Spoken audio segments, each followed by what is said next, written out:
പരിശുദ്ധ പരമ ദിവ്യകാരുണ്യത്തിന് എന്നേരവും ആരാധനയും സ്തുതിയും പുകഴ്ചയും ഉണ്ടായിരിക്കട്ടെ.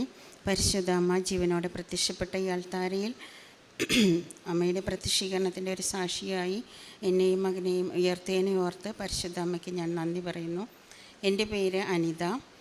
ഞാൻ വരുന്നത് എറണാകുളം സെൻറ്റ് മേരീസ് ബസിലിക്ക ഇടവകാംഗമാണ്. ഞാൻ ആദ്യമായി ഉടമ്പടി എടുത്തത് 4/9/22 10 പ്രാവശ്യം ഞാൻ പുതുക്കി. ആദ്യം ഉടമ്പടി ചെയ്ത സമയത്തൊക്കെ വളരെ കഷ്ടപ്പെട്ടും ചെറിയൊരു സംശയത്തോടു കൂടിയുമൊക്കെയാണ് ഞാൻ ഉടമ്പടി ചെയ്തത്. അന്ന് ഒരു കടമ്പ പോലെ അങ്ങനെ കഴിച്ചുകൊണ്ടിരുന്നു. അതുവഴി എനിക്ക് എൻ്റെ ഉടമ്പടിയിലുള്ള നിയോഗങ്ങൾ യാതൊന്നും സാധിച്ചു കിട്ടുകയോ എനിക്ക് ഒരു ഉണർവ് ലഭിക്കുകയോ ചെയ്തില്ല. അതിനുശേഷം ഉടമ്പടി ധ്യാനങ്ങൾ കേൾക്കുന്നത് വഴി അച്ഛൻ്റെ ധ്യാനങ്ങൾ എന്നെ ഒരുപാട് സ്വാധീനിച്ചു.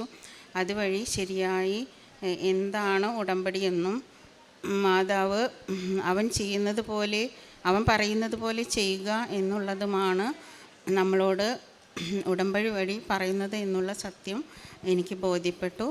ആ വിശ്വാസം വിശ്വസ്തതയായും മാതാവ് വഴി ഈശോയ്ക്ക് ഞാൻ എന്നെ തന്നെ സമർപ്പിച്ചും ഞാൻ എൻ്റെ ജോലികളിലേക്ക് കടന്നു. അതുവരെ ഒരു കംഫർട്ട് സോണിൽ വീട്ടിൽ തന്നെ കഴിഞ്ഞുകൂടാൻ ആഗ്രഹിച്ചിരുന്ന ഞാൻ പിന്നീട് നല്ലപോലെ കാരുണ്യ പ്രവർത്തനങ്ങൾ ചെയ്യുവാനും പ്രേക്ഷിത പ്രവർത്തനങ്ങൾ ചെയ്യുവാനുമായി പുറത്തേക്ക് ഇറങ്ങുവാനും എൻ്റെ ഒരു ഫ്രണ്ട് ഉണ്ടായിരുന്നു. ഫ്രണ്ടിൻ്റെ കൂടെ ഞങ്ങൾ ഒരുമിച്ച് പോയി കാര്യങ്ങൾ ചെയ്യാനൊക്കെയുള്ള മടിയും ഒക്കെ പോയി. അങ്ങനെ ഈശോയ്ക്ക് വേണ്ടി എന്തെങ്കിലും ചെയ്യാനായിട്ട് എൻ്റെ ജീവിതത്തിൽ സാധിച്ചു തുടങ്ങി. അതുവഴി അങ്ങനെ എൻ്റെ നിയോഗത്തിൽ ഞാൻ വച്ചിരുന്ന ഒരു നിയോഗമാണ് എൻ്റെ മോൻ്റെ ജോലിക്കാര്യം. അവൻ ഒരു BCom കഴിഞ്ഞൊരു CA സ്റ്റുഡൻ്റ് ആയിരുന്നു. അത് കഴിഞ്ഞ് കുറച്ച് കൊല്ലങ്ങൾ കഴിഞ്ഞപ്പോൾ ഇൻ്റർ പാസ്സായി. പിന്നെ CA ഫാമിൽ വർക്ക് ചെയ്തുകൊണ്ടിരുന്നു. ആർട്ടിക്കിൾഷിപ്പൊക്കെ കഴിഞ്ഞു. പക്ഷേ ഫൈനൽ പേപ്പറുകളിലേക്ക് കടന്നപ്പോൾ ഭയങ്കര ബുദ്ധിമുട്ടായിരുന്നു. അത് പാസ്സാവാനായിട്ട് അവന് സാധിക്കുന്നുണ്ടായിരുന്നില്ല. അപ്പോൾ അവൻ കുറേ കൊല്ലങ്ങൾ അതിനു വേണ്ടി ട്രൈ ചെയ്തു. പക്ഷെ കുറച്ചൊക്കെ ഉഴപ്പി. അത് പഠിച്ചിട്ട് എഴുതിയിട്ട് കിട്ടാതാവുമ്പോൾ കുറച്ചൊക്കെ ഉഴപ്പായിരുന്നു. പിന്നെ CA ഫാമിൽ ചെയ്യണതിന് ചെറിയൊരു ശമ്പളമൊക്കെ ഉണ്ടായിരുന്നുള്ളൂ. ഇപ്പോൾ ഒരു 32 വയസ്സിലേക്കൊക്കെ കടന്നപ്പോഴത്തേനും ആ ജോലി കൊണ്ട് ഒന്നും ശരിയാവില്ലെന്ന് മനസ്സിലായി. അവൻ ഒരു നല്ല ജോലിക്ക് വേണ്ടി ട്രൈ ചെയ്യാൻ തുടങ്ങി. അതിൻ്റെ ഇടയിൽ SAP എന്നുള്ളൊരു കോഴ്സും പാസ്സായി. പക്ഷേ പിന്നീട് അങ്ങോട്ട് തടസ്സങ്ങൾ തന്നെയായിരുന്നു. ഒന്നും ലഭിക്കുന്നുണ്ടായിരുന്നില്ല. ചെറിയ ജോലികൾക്കൊക്കെയാണ് വിളിക്കുന്നത്. അതൊന്നും അവന് തൃപ്തി ഉണ്ടായിരുന്നില്ല. അവസാനം ഒന്നും കിട്ടാതായപ്പോൾ അവൻ പറഞ്ഞു, അമ്മ ഞാനിവിടെ നിൽക്കുന്നില്ല, ഗൾഫിലോ വല്ലയിടത്തും പോയി ഞാൻ എന്തെങ്കിലും ജോലിക്ക് ശ്രമിക്കട്ടെ. ഇങ്ങനെ പോയിക്കഴിഞ്ഞാൽ എൻ്റെ കാര്യം ഭയങ്കര കഷ്ടമാണെന്നൊക്കെ ഭയങ്കര സങ്കടത്തിലൊക്കെ പറഞ്ഞു. എൻ്റെ ഹൃദയത്തിലും ഭയങ്കര സങ്കടമായിരുന്നു. അപ്പം ഞാൻ എന്നും അവന് ഭക്ഷണം കഴിക്കുമ്പോൾ ഉപ്പ് കുറേശ്ശെയായിട്ട് ഭക്ഷണത്തിൽ കൊടുക്കാറുണ്ടായിരുന്നു. ഉടമ്പടി തൈലം പുരട്ടി കുരിശ് വരച്ച് പ്രാർത്ഥിക്കാറുണ്ടായിരുന്നു. അവനതിലൊക്കെ അത്ര വിശ്വാസം ഉണ്ടായിരുന്നില്ല. എന്നിരുന്നാലും ഞാനതൊക്കെ വിശ്വാസത്തോടുകൂടി ചെയ്തുകൊണ്ടിരുന്നു. അവസാനം പുതുക്കിയപ്പോൾ ഞാൻ അമ്മയോട് കരഞ്ഞു പറഞ്ഞു. ഞാൻ ഡേറ്റ് വെച്ച് പ്രാർത്ഥിച്ചു. സെപ്റ്റംബർ 8 മുമ്പായിട്ട് അവനൊരു ജോലി തന്ന അമ്മ അനുഗ്രഹിക്കണം. അവൻ ദുബായ്ക്കൊന്നും പോയി അലഞ്ഞു തിരിയാൻ ഇടവരരുത് അമ്മേ എന്ന് ഞാൻ പ്രാർത്ഥിച്ചു. അന്ന് ഓഗസ്റ്റ് അവസാനമായപ്പോൾ ഒരു ഇൻ്റർവ്യൂ വന്നു. അത് അവൻ കൊടുക്കാത്ത ഒരു കമ്പനിയിൽ നിന്നാണ് വന്നത് എന്ന് അവൻ പറഞ്ഞു. അത് അവൻ ജോബ് പോർട്ടലിലൊക്കെ അവൻ്റെ റെസ്യൂമൊക്കെ കൊടുത്തിട്ടുണ്ടായിരുന്നു. അതിൽ നിന്ന് എങ്ങാനും വിളിച്ചതായിരിക്കും എന്ന് പറഞ്ഞു. നേരിട്ട് കൊടുത്തിട്ടില്ല. അങ്ങനെ വിളിച്ചു. അപ്പോൾ അതിൻ്റെ ഇൻ്റർവ്യൂ കഴിഞ്ഞു.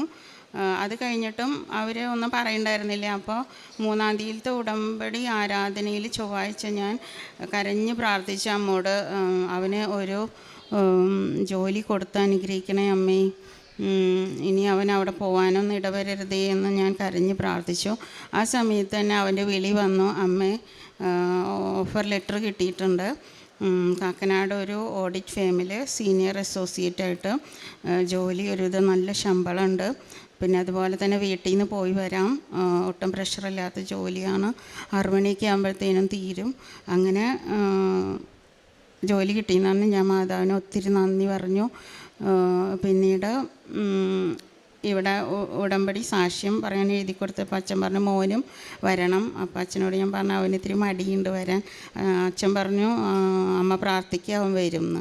അതിന് 1 മാസത്തോളം ഞാൻ പ്രാർത്ഥിച്ചുകൊണ്ടിരുന്നു അവൻ വരാൻ വേണ്ടിയിട്ട്. ആ സമയത്ത് അവന് 1 മാസം കഴിഞ്ഞപ്പോൾ ജോലിക്കൊരു റിസ്ക് വന്നു. അവർ പറഞ്ഞു 1 മാസം കൂടി കഴിഞ്ഞിട്ട് ഉറപ്പാക്കാൻ പറ്റുള്ളൂ, ഒന്നും കൂടി റിവ്യൂ വന്നപ്പോൾ അവരങ്ങനെ പറഞ്ഞു. അപ്പോൾ ജോലി പോകുമെന്നുള്ള പേടി വന്നു. ഞാനും മോനും വല്ലാതെ വിഷമിച്ചു. പിന്നെ ഞാനന്ന് ബൈബിളെടുത്ത് വായിച്ചപ്പോൾ അപ്പോൾ ആ സമയത്ത് ഇവൻ സൈപ്രസിലെ എന്ന് പറഞ്ഞ സ്ഥലത്തെ കണക്കുകളാണ് നോക്കിക്കൊണ്ടിരുന്നത്.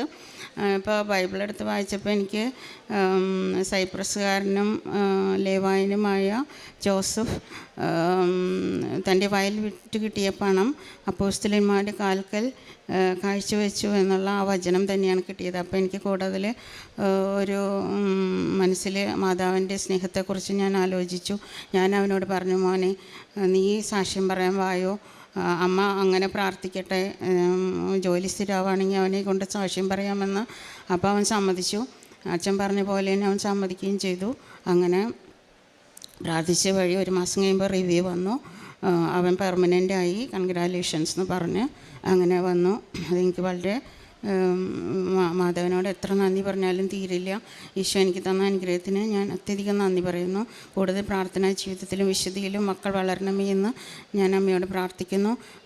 അതുവഴി കാരുണ്യ പ്രവർത്തനങ്ങൾ ഞാൻ ആഴ്ചയിൽ 1 ദിവസം വൃദ്ധസ്ഥാനത്തിൽ പോയി ഉച്ചവരെ വർക്ക് ചെയ്യാറുണ്ട്, ഞാൻ എൻ്റെ ഫ്രണ്ടും കൂടിയിട്ട്. പിന്നെ ഇത് ആവശ്യമുള്ളവർക്ക് ഭക്ഷണം വിശക്കുന്നവർക്ക് കണ്ടാൽ വാങ്ങി കൊടുക്കുകയും പിന്നീട് മരുന്നോ പൈസയില്ലാത്ത എൻ്റെ ഫ്രണ്ട്സൊക്കെ ഉണ്ട്.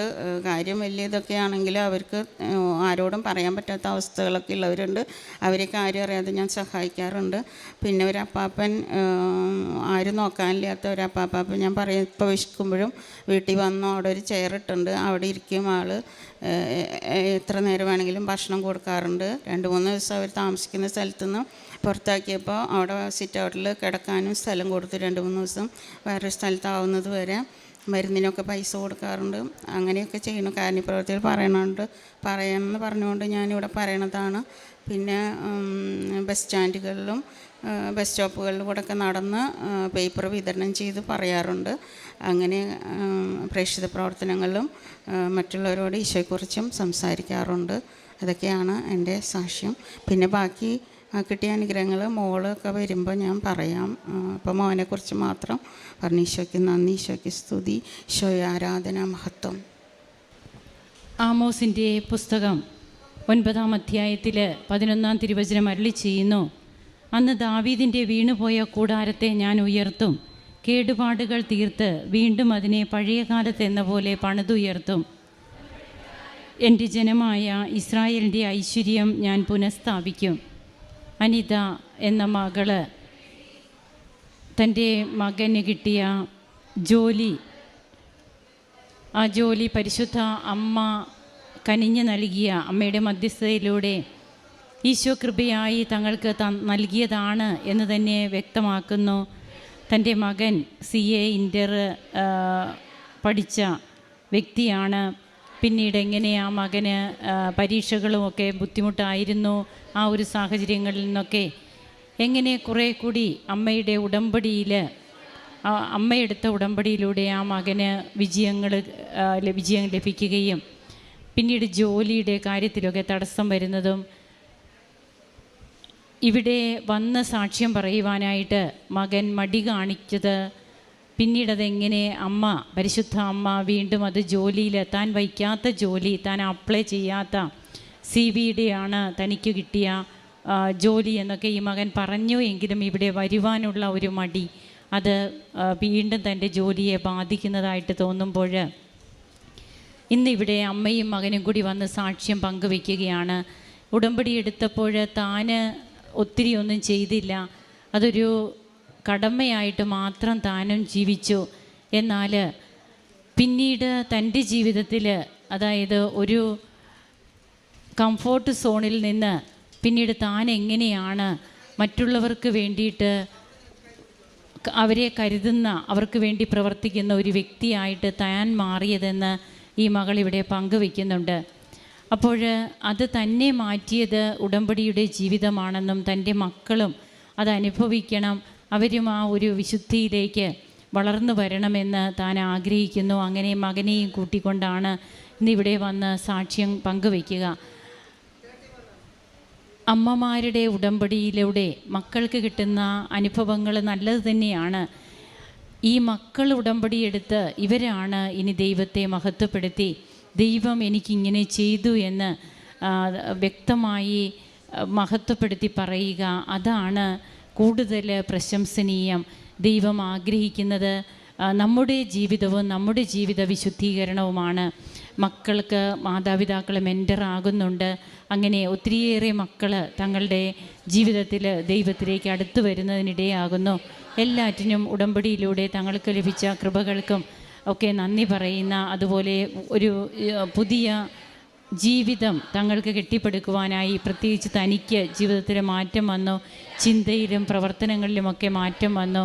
വിശുദ്ധിയോടെ ഇന്ന് വിശുദ്ധ കുർബാന അതുപോലെ കൂദാശ ജീവിതത്തിലൊക്കെ പങ്കെടുക്കുവാൻ സാധിക്കുന്നു എന്നൊക്കെ പറഞ്ഞുകൊണ്ട് ഈ മകള് ദൈവത്തെ മഹത്വപ്പെടുത്തുകയാണ്. നമുക്കും കരങ്ങളടിച്ച് ഈശോയ്ക്കും അമ്മയ്ക്കും നന്ദി പറയാം. അത്യപൂർവ ദൈവാനുഭവങ്ങൾ ഇനി നിങ്ങൾക്കും സ്വന്തം. ഈ യൂട്യൂബ് ചാനൽ ഇതുവരെ സബ്സ്ക്രൈബ് ചെയ്തിട്ടില്ലെങ്കിൽ ഇപ്പോൾ തന്നെ സബ്സ്ക്രൈബ് ചെയ്യുക. ഈ വീഡിയോ ഇപ്പോൾ തന്നെ നിങ്ങളുടെ സുഹൃത്തുക്കൾക്ക് ഷെയർ ചെയ്തുകൊണ്ട് കർത്താവിൻ്റെ പ്രേക്ഷിതരാകുക.